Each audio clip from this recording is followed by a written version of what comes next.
Hey, good morning, everyone. Welcome to another day of Mark Report brought to you by Mike Bjork. Today is Hump Day, also Patriot Day, being September 11th, 9/11.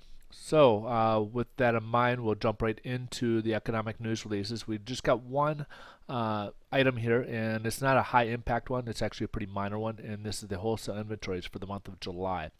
So back in June, we had a contraction in the inventory levels that companies or the wholesale were going through, and basically in July it had a slight improvement there. So again, not a high impact release here.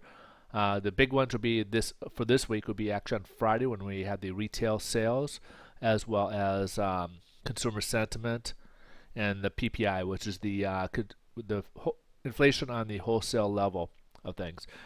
Tomorrow we'll have a little bit on the jobless claims, as jobless claims may have a little bit of impact for the Fed meeting tomorrow. Will be the last reporting before the Fed has their meeting next week. So that could be have a little bit of an impact in tomorrow's market as well.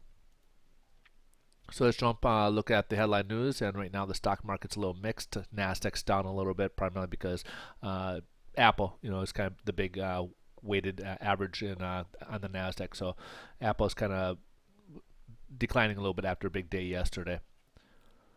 Let's go ahead and take a look at the bond market, and the bond market is showing a trend again. We got after a couple days going upwards. Now we're showing downwards. So we're going up and down right now. We're down for the day.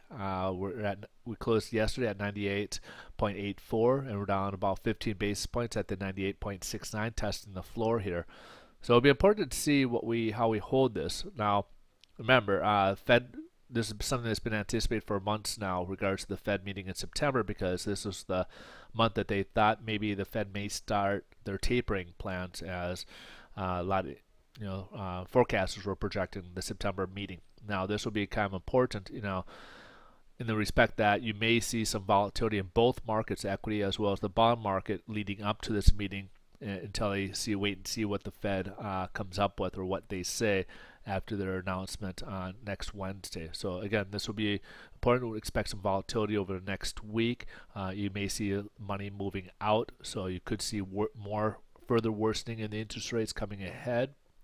And of course, depending on next week what the Fed says as to where rates may go. So we may have a little volatility ahead of us. All right. So thanks for watching. Hope you guys have a wonderful day, and let's see what tomorrow brings. Have a great day. Bye.